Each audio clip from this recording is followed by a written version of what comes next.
This is DTY Talks, and today we're having an in-depth conversation about Pilates with the founder of Quantum Pilates right here in Washington, D.C., Mark Trudeau.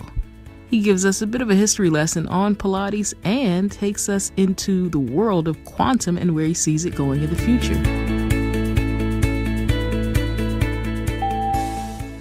Hello, this is Mark Trudeau. Hello, Mark. This is Kayana. Kayana, hi. Nice to hear from you. Yeah. Likewise. So, I will let you know, Yes. I'm one of those people who have heard of Pilates, but I don't know a lot about it. So I will be asking for.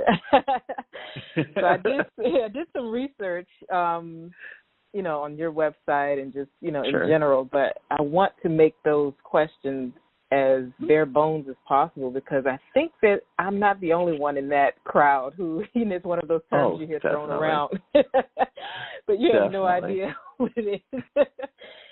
When I first started, I did my mat training in 97, and no one knew what was going on back then. Nobody, Pilates, what's that? So it was like no one had a clue at all. And now people have a clue, and a lot of people are doing it, but it's not established everywhere still. So, yeah, I totally get it. Yeah. And then Dr. Brown said that he had done a session with a machine, and I was like, they have machines for that? I was like, wait a minute. Because I was familiar with the mat, right? I was familiar with the mat, but I had no idea that there was a machine included. So,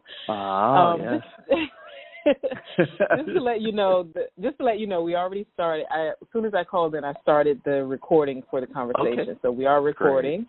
Let's go ahead. What would you like to know? Started. Okay, let's jump right into it. Quantum Pilates. Let's start right at the top. What is Pilates, and how would you say it measures up against, or, of course, work in concert? So some people like to mix up their exercise regimens, rather. How does it work in concert with other forms of what they call control fitness systems? Right.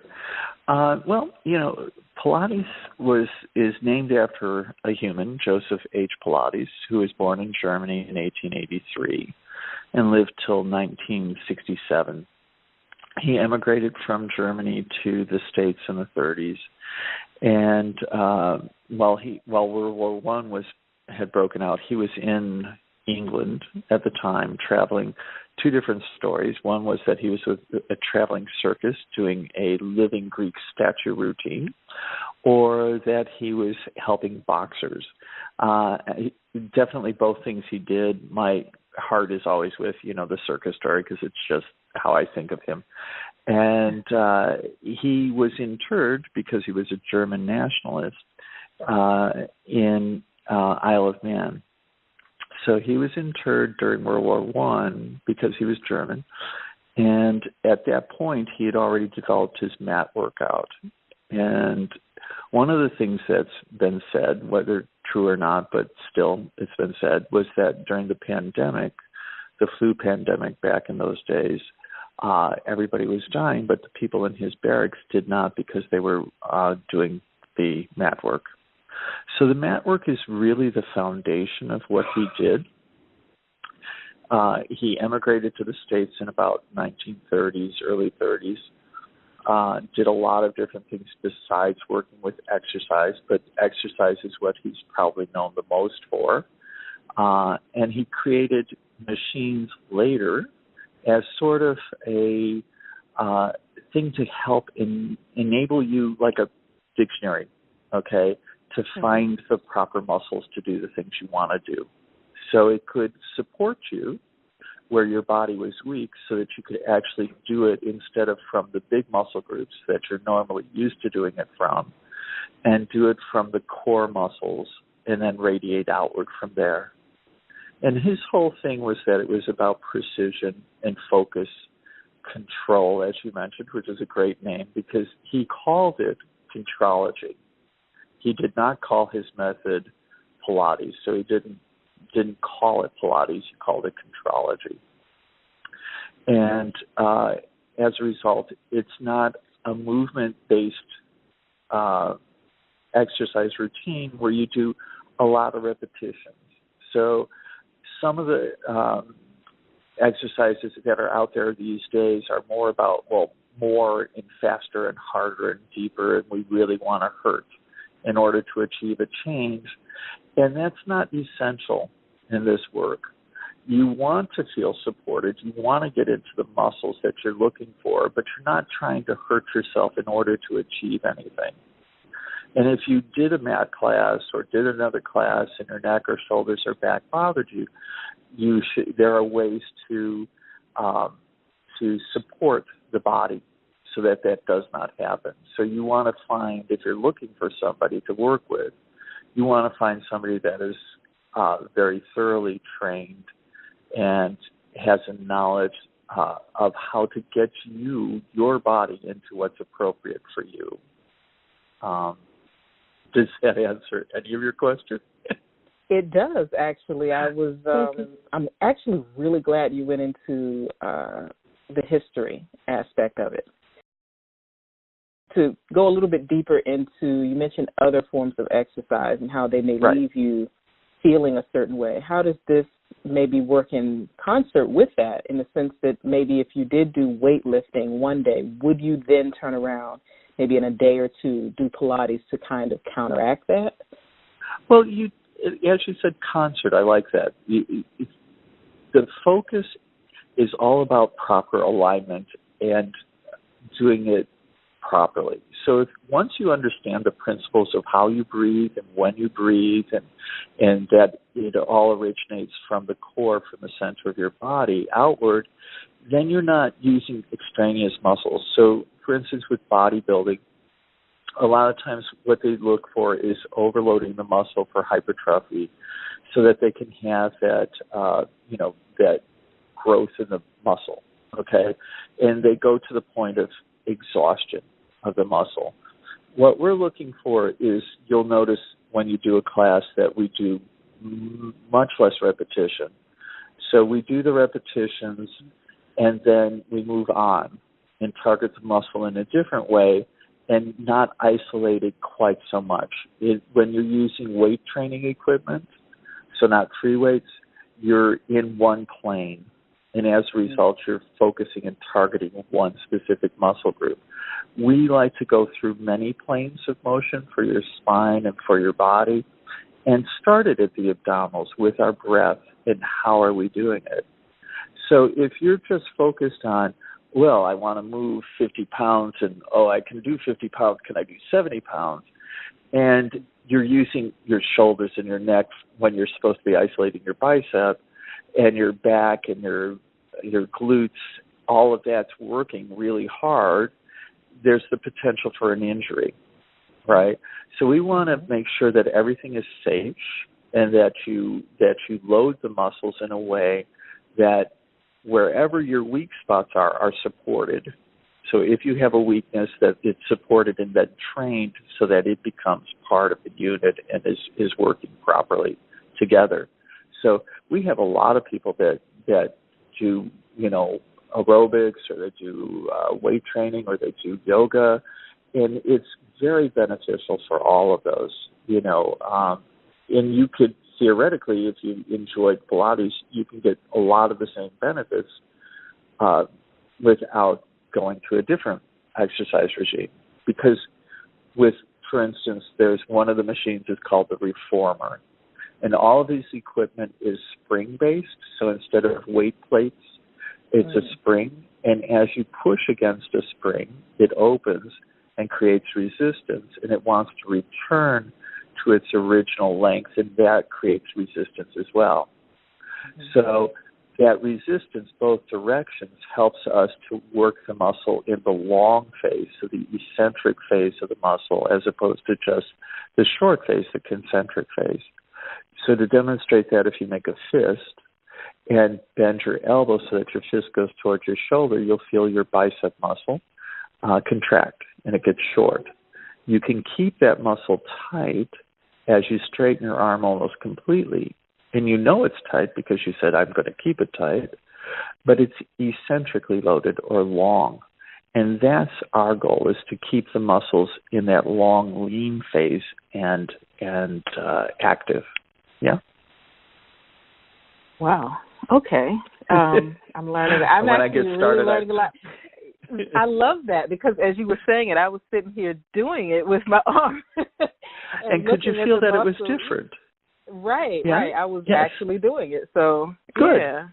That is cool. And you can feel. Really yeah. Mm-hmm. So a lot of times when people say they don't feel their abs, they're looking for that short phase. So they're looking for the muscle when the fist is towards the shoulder, and we're looking for the muscle when it's long.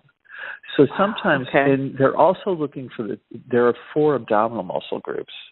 So you have one, and you can only train in the direction that the muscles run. So there's one that runs from your ribs down to your pubic bone, that direction. And that is responsible for, like, if you wanted to touch your toes, right? So it would fold you over.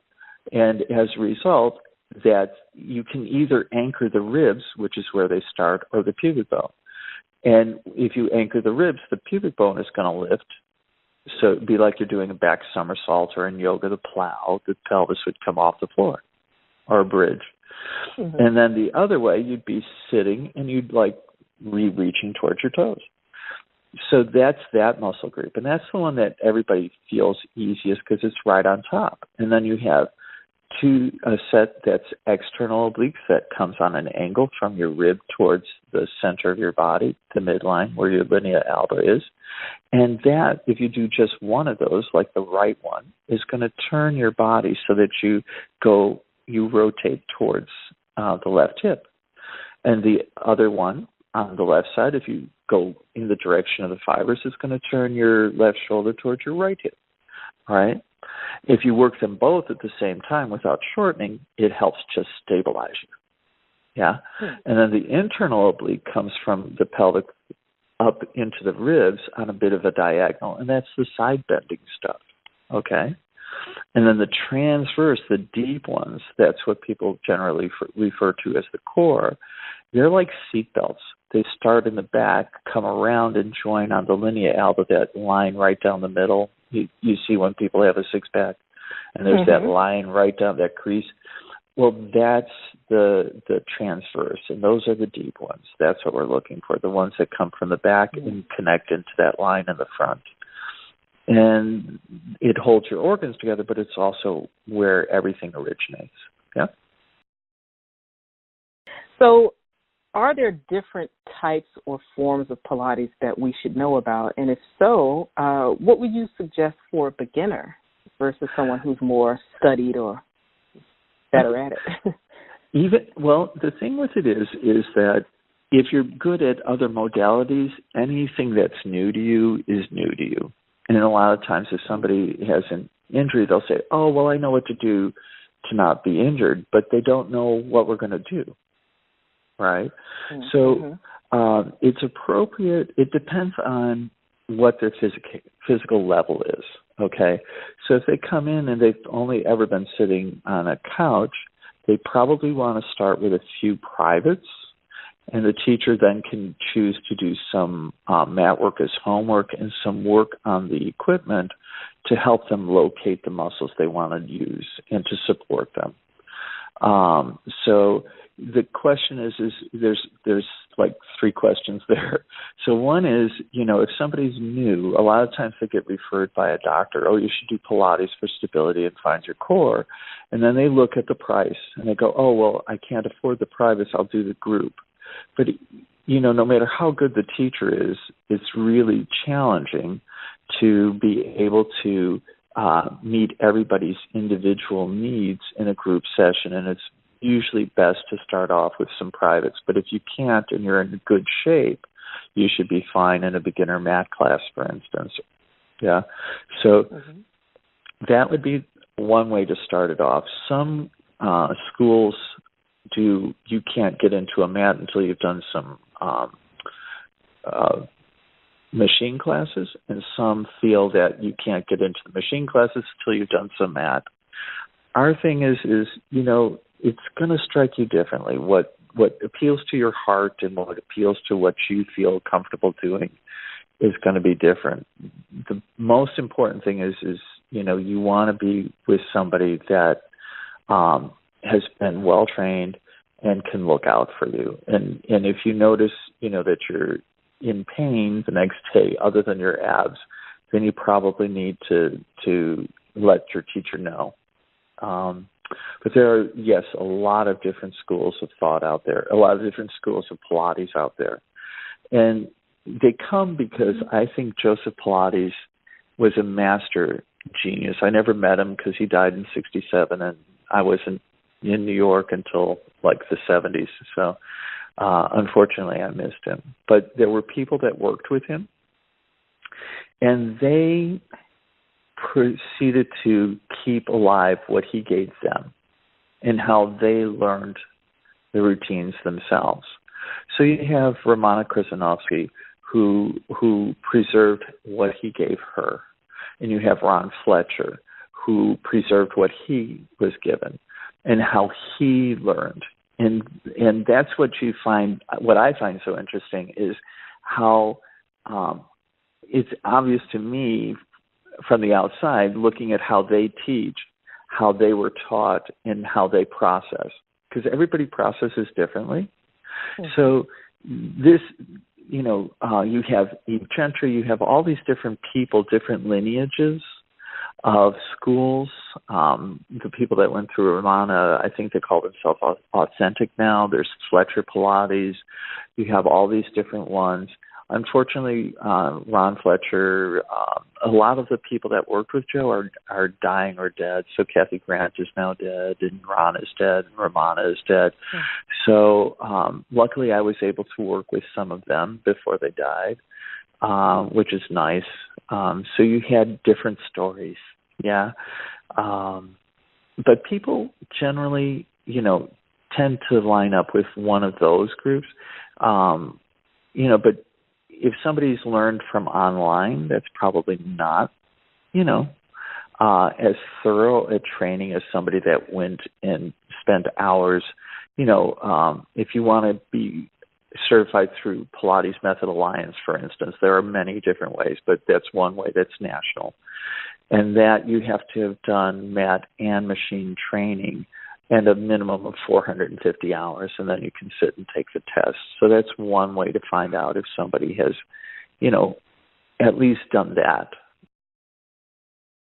So that leads me to, you mentioned the mat and the machine, and I know that this is an audio interview. Right. But can you describe, since we can't actually see the machine or see work with the mat per se, but can you describe what's the difference, or what is the motivation for the difference between the mat and the machine? Well, the mat, it's you and gravity and a mat. So you use your body as, if you bend the knee, say, for instance, you're lying on your back and you bring your knees into your chest. If you wanted to make it more challenging than that, you could straighten the legs to the ceiling. You could then add more load to your abdominals with the weight of the legs by lowering your legs away from your chest. But you wouldn't want to go so low that your abdominals were not strong enough to hold it, and as a result, the back would arch because that would pull on your lower back. So you would stop where your belly stayed in. Okay? So that's one way to adjust it for yourself. So you are in charge completely, and we have props here where we put the head on the ball if it's necessary. We take our time to get into it so that Joe had a book, Joseph Pilates had a book called Return to Life Through Contrology. And in it shows 4 pictures of him doing each of the 34 exercises in his mat routine. So there are 34 exercises. What I find fabulous about it is the consistency. If you don't have to change it up, like, if you're taking a step class, every 8 counts is slightly different, and every time you take a class is possibly different. It's the 34. Yeah. And because it's the 34 and it's consistent, you can get better and better and better at it. And 20 years later, you can still find things, and you get these little light bulb moments, and you go, wow, after all this time, now I have this, and I can feel that, and I've got it, right? So Joe built machines he did several machines, and the three most popular are called the Reformer, actually the Universal Reformer, because it reformed all the muscles in the body, so universal. He was all about having universal development of your body. So, sometimes if you see a guy and he's working out at the gym and he wants to have big, strong chest muscles, that's all he works. He doesn't work the backside of his body, right? So he works in the chest, and then he gets a little bit rounded, more forward and forward. Whereas this is always about a balance the whole way around your body. Yeah, so it's 360 degrees balance and open in the front and open in the back, and everybody is working together. Yeah, and to that end, the Reformer is like a little carriage. It's a little bit like what was the one that? It has a sled and it goes up and down, and there's an infomercial with the guy. Anyway. If I could remember the name of it, it would be sort of a visual for you, but since I can't remember the name, not much of a visual. But what it is there's a carriage that it rolls back and forth, and it's attached to a bar in the front of the machine, and then with springs to the actual carriage. So there's a bar that you can push with your feet as you lie on your back, and the carriage moves out, and then it moves back. So the spring is attached in such a way that you get resistance as you straighten the legs and then as you return.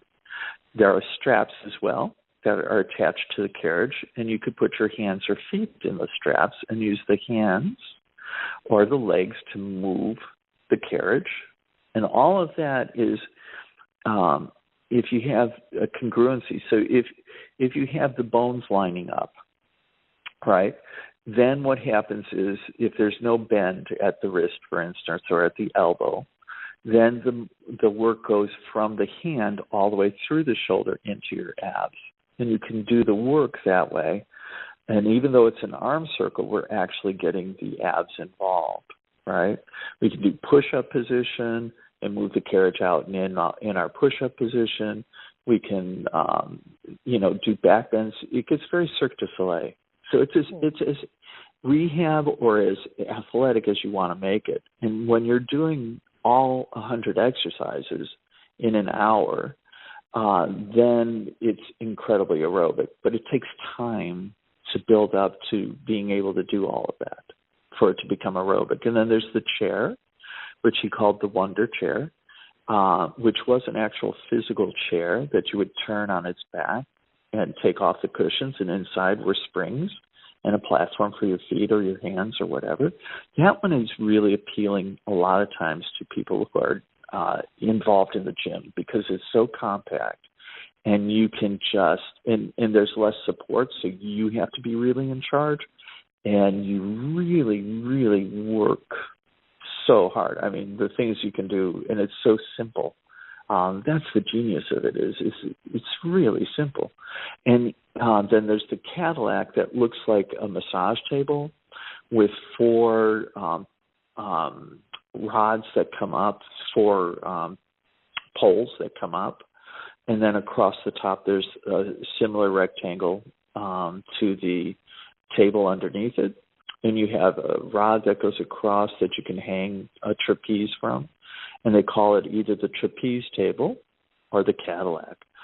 And at two ends, there's springs that attach to bars, and you can use that to help you roll down and roll up or give you resistance or assistance. You can hang from that machine by your ankles upside down, swing around, do all sorts of cool stuff. You can do dips and crazy. It's not quite narrow enough to do parallel bar work, but you can imagine that it's a parallel bar system with a massage table in between at the bottom. So it's sort of like that. And then he had other stuff. He had what he called the spine corrector, the foot corrector, the neck stretcher. We have all of his equipment, so he had tons of stuff he made, and it's all spring loaded and cool. You mentioned core a lot, and I do know, that is really important, but that's also a word that I hear used a lot with yoga. And there's always a confusion, right? There's always this misconception that yoga and Pilates, I know myself, I thought they were the same thing. They just had different names. Right. But evidently there are differences. Can you go into the difference? Yeah. Sure. There are many different variations of yoga, just like you have very different schools of Pilates these days. Frequently in yoga, you have your Ashtanga, you have your Hot, you have a lot of different types of yoga. Iyengar builds a pose and you remain in the pose and you try to make it perfect, which is really great. But it can become a little bit static. And then, whereas this is more dynamic, there's more flow. There's more going on. The breath that we do is actually a yoga breath. However, it's not the one where you take the belly and move it forward in space, but instead it's one where you draw you release the tension in your back and allow the belly to come into your body on the inhale and then narrow. And so it's a narrowing of the abdominals. The core, if you looked at it in apple core, that's where the seeds are. So it's really deep inside, and that's where the seeds are. Your spine has the muscles that attach on it along the vertebra very close into the spine. And those are the multifidi. So that you have multifidi, and they look like a braid. If you saw a braid in somebody's hair, they go up the back like that. And they work in connection, hopefully, that's our goal, with the transverse, which is the deepest abdominal muscle that are like seatbelts. And at the top of that, so if you imagined a drum and you had a top and a bottom now, the top bit would be your diaphragm, and your bottom bit would be your pelvic floor. So you'd like your pelvic floor and your diaphragm to align so that when the diaphragm descends, the pelvic floor responds and supports your internal organs. And then as you exhale, the pelvic floor returns upright and the diaphragm returns to where it started, right? So that's where your center is. You can always think of, depending on what else is going on in the body, you can think of your shoulders having a core as well. But, it just, I don't want to confuse you too much, but that is, when people talk core, they're talking about your transverse muscle, that starts on your spine and comes around to the front, and then the muscles on the spine that are real close in the multifidi, and then the diaphragm and the pelvic floor. And alignment is key. Alignment is just so much the key to it all. Focus, alignment, and not, a bazillion reps with as heavy a weight as possible. Right. And when you say the alignment is key, that if it's not the focus of your workouts and your exercise, it can cause injury, correct? Absolutely. That's the problem. And that's unfortunately with some of the things that have become, high intensity kind of training, or they will repeat an exercise and they're not making sure, first of all, that the person is in the best alignment for their body, and that they'll repeat it to the point of exhaustion. And it's not necessary to get a training effect, and it's not necessary to get growth. And it's, unfortunately, anecdotally, we've seen a lot of people that have been injured. But you can be injured by anything. You could be injured by improperly doing Pilates or yoga or any of it. So, you just need perfect alignment that's, or for your body, your perfect alignment at that moment. So we're discussing sort of preventative with strengthening the core, but how does it help with existing injury or chronic pain? Well, I work a lot with people that are post-rehab or still in rehab or in a lot of pain. They've had surgeries, they've had stroke, they've had all kinds of things. So I've worked a lot with scoliosis as well. And a lot of times it's like being a detective. You have to find out what the mystery is that, they've been to typically like 6 or 7 people and they still are in pain and they can't figure it out. And almost 90% of the time, I would say, maybe even more, it's that their bodies are slightly out of alignment. And the typical thing is that from very young, we've never taught how to sit properly or stand properly. We're not talking about running or walking or any of that stuff, just the sitting and standing first, and then the walking and everything from there. So we get people to sit properly again. And well-meaning people all along our lives have told us to lift your chin up and lift up your chest and pull down your shoulders. And those are 3 of the things that really probably contribute the most to improper alignment. And you think, I have to tuck my butt under and squeeze my butt and flatten my back, right? If I'm going to do my abs, that's what I have to do.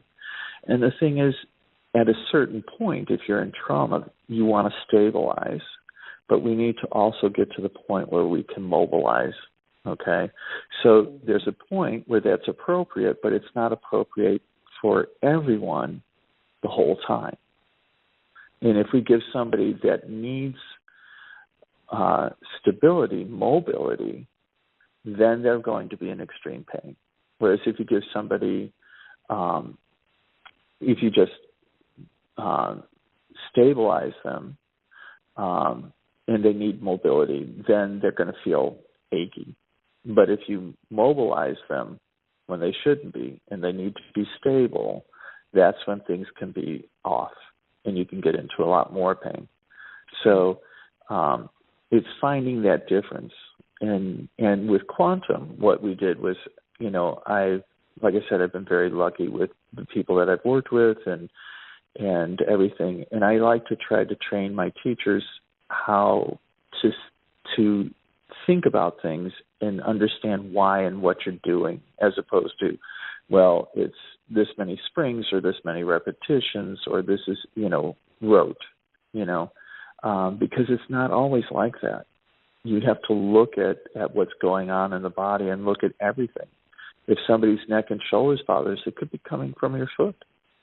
It doesn't have, so your alignment is, you have to gaze at the whole body and check in with everything. And unfortunately, with physical therapy, you're not, as a therapist, you're not necessarily allowed. If you get a script from the doctor, you're supposed to, look at X.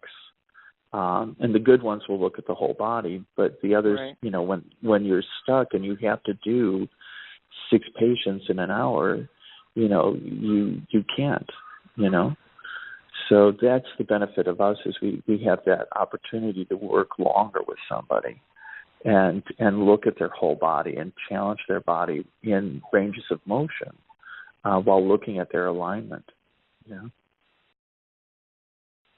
Yeah, that brings me to another point when you mentioned posture. We did a blog post on posture, and then we also spoke with Emily over at Sweet Paws, which is a massage therapy boutique here in D.C. And one of the things that she mentioned, she definitely emphasized posture and how, she can tell by massaging people how, just everything about their posture, or at least some things about it. But we also talked about the nutrition factor. Now, is that something you also discuss with, I don't want to call them patients, but I guess your clients? Yes. Right. I mean, they may feel like patients, but with your clients, as far as nutrition, being able to at least help, if they are eating a certain type of diet, that might contribute to their muscles and their joints being tighter, or I don't know, contributing to them being out of alignment. Is that something you discuss? Absolutely. I don't go in depth with that. I refer that out personally. Okay. So I didn't study enough to feel qualified to do any of that. So I deal with the bodies and the movement and a little bit of their psyche, but I don't work with their nutrition. I refer that out because it is very important, as you said. If the organs are unhappy, they're going to pull on the muscles. The muscles will then change the alignment, and then you're in an unhappy place. So it's definitely, as we know, inflammation is key these days. That's the big thing. There's inflammation, there's, arthritis, all these different things they're tracing back. So, I will mention maybe from what I understand, turmeric is really good. So there's a lot of people that are using that, and my people that are using it have found that it's been helpful. But I don't, talk a lot about, watch the caffeine intake, that kind of thing, drink a lot of water, all the normal stuff. But when it comes to actually, getting a doctor to check their blood and notice what's going on, that's something I say for doctors and nutritionists. Okay.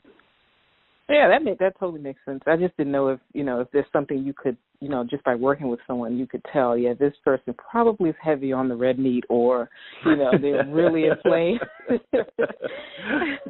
There are people out there that can, and there is a way of muscle testing for that. So that I haven't done, but that, there is ways to muscle test to see if if you're eating too much fried food for you and that kind of thing. Right. Yeah.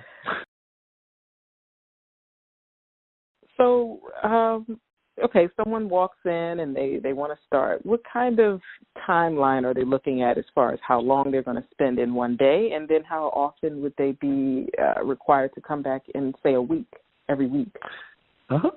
So frequently, our sessions are 55 minutes long. So it's one session is 55 minutes. Whether you do privates or do group classes, they're 55 minutes. It depends on how much a person will do homework and how effective that is for them. So if somebody does their homework, I've seen people once a week and they have major results. And then there are other people that are not going to do homework. I've had people that come every single day, which can be quite costly, but nonetheless is helpful for them. So you have all different gamuts, but the important thing is what is their intent. People in pain are generally more motivated.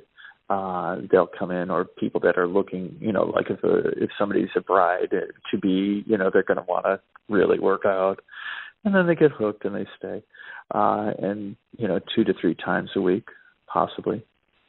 But in the beginning, it's best to come more frequently because it's like a new language, and the more you practice, the more fluent you become. You understand what it is we're talking about, because some of it is concepts and stuff that's like, well, what is he talking about with this core, this mythical core thing, or I just don't know what's going on.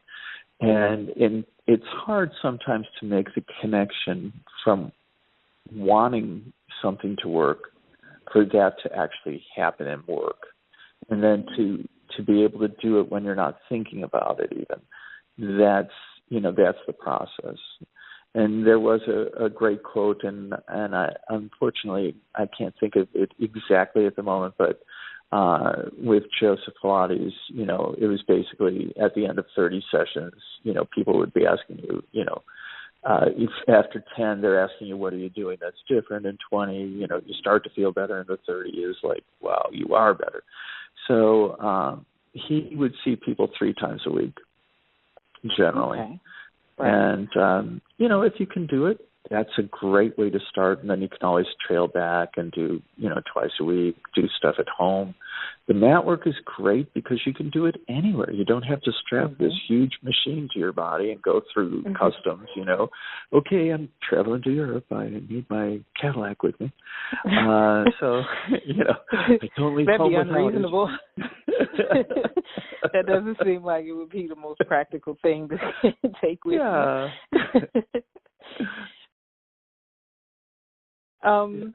So I one of the things I really like, and I mentioned that in the beginning, is that you mentioned the founder a lot. And I just noticed even outside of, we're talking, fitness and wellness, but even in other areas, some people forget about where something came from.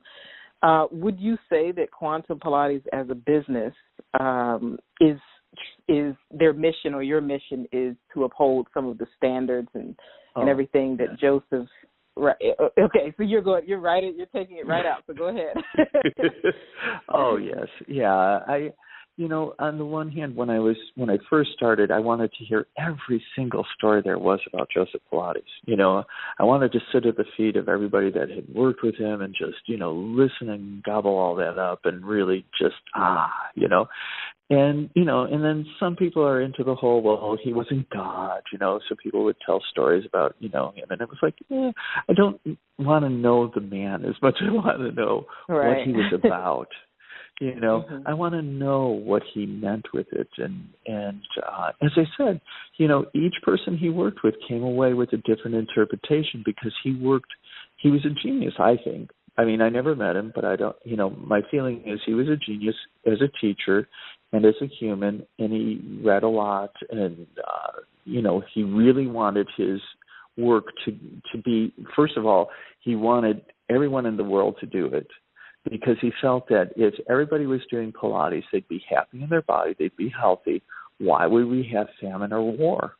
Okay, so if we put it into the school systems, our children would be better off. Everybody'd be happy. I mean, it was really, forward thinking for back then, and I just, I get real excited when I'm talking about Joseph Pilates, obviously, but he really came up with a system that really worked, and I would have loved to have seen what he would do with the materials that there are out there now, with the huge balls that you can make and all that kind of stuff. It would not have stopped. He would have kept evolving, and it would have kept going. So, I learned on balanced body equipment. If you worked with Ramana, you worked with Gratz equipment.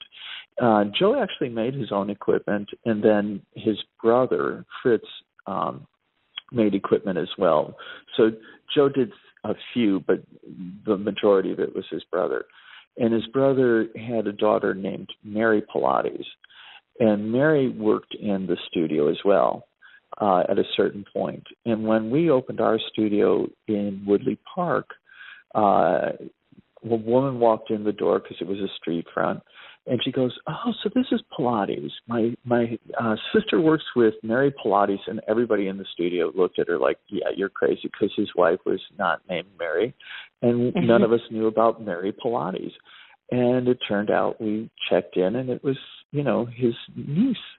And she was living in Miami, had no clue, this is 2000-something, that Pilates had become big. So she was teaching some people in her condo at the pool, and had a lot of pictures and stuff. Unfortunately, they had degraded a lot, so they couldn't back then save them. Now they could probably have digitized them and saved it all. But he had been one of those people that put things up. He took pictures of people before and after, and wanted and had routines in pictures that he had put out so that people knew what to do and how to do it properly. And he really had wanted this to become something that was a movement around the world, and like I said, that could be a potential to breathing and stopping war. And in these times when people, unfortunately, are very stressed about what's going on in the world and the United States, et cetera, it's really a good idea to come in and breathe and to get into your own body and realize that, you start with you and you make yourself better, and you can release a lot of tension and still work and feel really energized at the end of a workout. And like you can do things again, So for that, depression that seems to be pervasive around here in D.C., it's a very helpful, calming, energizing thing to be doing for yourself. Yeah, and pardon me if I even sound ignorant by saying this, but it sounds like a physical interpretation of meditation. I like to think of it that way because not everybody does. Yeah, well, I didn't want to, overstep because I do practice meditation. I've never done Pilates, but I didn't know if that. I'm not trying to say I'm inventing this, this quote or quotation, but it just sounds like the way you're describing it. It definitely sounds like a more physical, because you mentioned going into the schools. I hear people who talk a lot about meditation mention if we put it in schools, which it's so true. It, will calm the children down. Starting off with meditation, this sounds exactly like it. It just feels like it would be more physical, but nevertheless, yes, the same results. Absolutely. Which is great. Oh, yeah. No question. Yeah. No question about it. And that is, he did say body, mind, spirit, And a lot of people just do the body. Some do the body and the mind. And then some people go all the way and try to incorporate that, your spirit is part of it. You're not isolated into one of those things only. You are a whole. You are a unit, and that what affects your body affects how you live, how you work, how you move through space. Yeah, and that's great. And yes, exactly. It to me there is a meditative quality to it. Right. No question. All right, so those are pretty much, that's pretty much the gist of what we want to talk about, but I do want to get into you. Can you tell us a little bit about, because you kind of briefly mentioned coming to D.C. Or going through New York, and that sounds like you had some travels along your life, so we want to know a little bit about you, or as much as you'd like to share with us. And, of course, how Quantum Pilates came to be, and where do you expect things to go from this point? But let's start with you. Well, as a kid, I grew up in Chicago, and as a kid I would run around the neighborhood, and I loved standing on my head and spinning. I didn't realize what dervishes were, but I loved spinning like that. And I was one of the kids that could go on for minutes and minutes at a time without falling over, and I just would stop when I decided to stop. But my parents got me into an acrobatic school that had all kinds of things. So acrobatics, dance, all of it, and they would perform a lot. And as a result, one of the performances, the teacher said, well, we need somebody to replace somebody for nothing like a dame. And I did it. And they said, well, if you're going to do this, you have to take ballet. So I took ballet. She said, well, you've actually got a lot of talent. I'd like you to go to my teachers. So I went to Stone and Cameron in downtown Chicago. And they've produced a lot of wonderful dancers. And I used dance. Back and then there was a commercial that said, join the Navy or join the Army and see the world. Well, I joined the ballet and saw the world. So I danced in Sweden in Göteborg Ballet, and then came back to the States and was in Chicago Lyric Opera Ballet with Maria Tallchief and different places. And then I went to Tucson, Arizona with an ex-Bejar dancer who has become a very well-known choreographer. Went from there to New York, studied with School of American Ballet and Finest Young and different people. And while I was there, Israeli Ballet saw me and flew me to Israel, and I danced there for a season. And then when I ended there, I went to Dutch National Ballet and was there for 4 years, where I met my wife. And then Finest Young, who was a mentor of mine from, when I was in my New York phases, offered me a contract. Unfortunately, when I got there, the company wasn't able to successfully stay afloat. So while I was there, I met Chusan Go, who was in Washington Ballet as the artistic director, and he'd been with Dutch National Ballet. So I said what was going on, and he said, oh, come down to D.C., and that's how we ended up in D.C. And then when I stopped dancing, nobody hires an ex-dancer for anything. I mean, I couldn't even pull ice cream. It was like, really, wow. Georgetown, I can't go and pull ice cream for you guys? So I started with aerobics, did every kind that you can name for like 18 years, and ran aerobics departments in different health clubs for a fitness company. And then Four Seasons, I went off on my own first, and then Four Seasons asked me to help them to open an aerobics program and to help them expand their gym. So I put in the aerobics, and then that was when I got involved in Pilates and added Pilates to the program. And in 2000, we went off on our own. We formed Quantum Fitness Incorporated because it sounded like quantum physics, and I liked the idea of quantum, which is, when you go down to the essence of what's measurable of energy, that's quantum. And that's where, to me, everything comes. When you're dancing on stage and everybody is, they've rehearsed so much that it's not something that you're thinking about, but that everybody is at the same time doing. And there's this connection to everyone on stage, and then that connection goes to the audience. At the very end, when everything stops, there's this pause, and there's this connection, and the audience has to clap or something because they have to release that. And it's just the most amazing feel. And that's what I think Pilates can be. I think anything can be that. Accounting can be that for you, anything. But, for me, it was dance, and now it's Pilates. And so after I was done dancing and got into aerobics and then into Pilates, I started our space here at Woodley Park, and that was in 2000. We were there for 6 years, and the building was sold. And we moved to our current location in DuPont, and we've been there for 11 years now. And, I started doing teacher trainings, so I've taught a lot of the teachers in this area.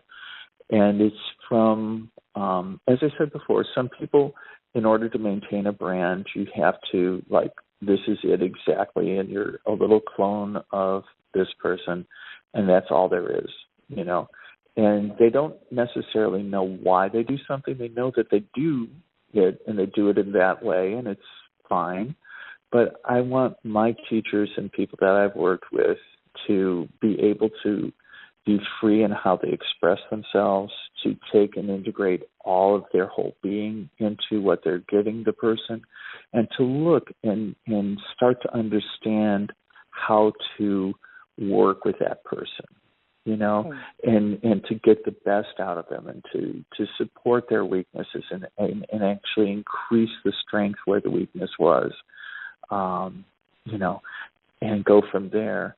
So right now, my focus for me would be to teach a little bit less so that I could do more teacher training. I enjoy that next phase for the teachers and getting them to a point where, just giving them that glimmer where they look at it and see it from slightly different angle that makes everything so cool, That's where I'd like to take it.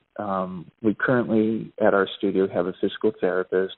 We'd like to have more so that there's this flow between from you doing physical therapy into the Pilates to support what you've done, so that now you can get even better and have more functionality in your life and really, make yourself whole. So and we're looking at putting in ballroom dancing. I taught ballroom dancing in between all my dancing stuff. So we're going to get someone in who does swing dancing. So we'll have swing and maybe incorporate some. I just was talking to someone who does a very nice Tai Chi and Qigong. So that kind of work, maybe some more yoga, because as you said, these are things that integrate well with it. It's not like you can't do spinning. And you should do, if that appeals to you, you should do that, and do it with your focus. like your Pilates breathing and your Pilates engagement of your core and your, you know, so that you're in a good place. And yeah, everything is Pilates. You see, so as you walk down the street, if you're walking properly, you're doing Pilates. It's a thought process as well as it is an exercise routine. So it's not just the 500 exercises or whatever. It's how you do it. That's what makes it Pilates. Well, everything is Pilates. I like that. I might even give that the title of the of this episode. Wow. So yeah, I love it, and I love the add-ons too that you foresee for the company. That really summed up everything. I wasn't expecting that, but I really like that. It just makes your business even more three-dimensional. You know, folks can come in and get what they, you know, what's on the nameplate, you know, Quantum Pilates, and then they can walk away with a business that can serve them in other areas. So whether it's dance or, like you said, Tai Chi, that's so cool to me. So I won't take up any more of your time. We've been on the line for about an hour now, which oh my is gosh, great. I'm so sorry. No, that is perfect. Oh gosh, good. Don't apologize. That's a good interview to me. So oh yeah, I loved listening to every minute of it. So please don't apologize. Oh great, thank you. But so well, just let us know where we can find Quantum Pilates. What's your physical address, and then what's your online, you know, social media, website, all that good stuff. Perfect. So our physical address is 2130 P Street Northwest, and it's the lower level below Soho Cafe. If you're into north, south, east, and west, we're the southeast corner. And we're right at the corner of 22nd and P. And there is an elevator through the West Park building that you can use to get down to us if you needed to. So, you know, we do work with people in wheelchairs and stuff. So that is a nice way to get down if you can't use stairs. We're on the web at www.quantumpilates.com. And we're on Facebook at Quantum Pilates. I believe there's a Twitter, but my wife handles that. Oops. So I don't know that. But if you go to our website, right, it will have all of that scrolling on the side as well. So you can find our Facebook and our Twitter there as well. All right, and that's P. You're at 2130. P is in Pilates Street, so precisely that's a good way to remember it. P as in Pilates, Pilates. Yes. Right? and I just checked on that Twitter. It's Pilates and the number 1, so it's Twitter is at Pilates and the number Quantum Pilates 1. Yep. So great. So I thank you so much, Mark, for taking the time to talk to us. Thank you, and as well to Dr. Brown, and we need to get you down here so you can see for yourself what these mysterious machines can do. Okay. I love the idea of what Dr. Brown is about and giving back to the community, and I just, you know, Mika met him and just was so enthralled and just thought, you know, this is what it's all about, you know. Mm-hmm. And so you know, we're quite excited to be, you know, a partner with you guys. Yeah, so just really grateful to be able to speak with you about this, and happy that we've met, even though it's only on the phone. Fabulous. Likewise. Yeah. So, again, I'll be following up after this, and thank you again for your time. Thank you. Have a great day. All right. You too. Okay.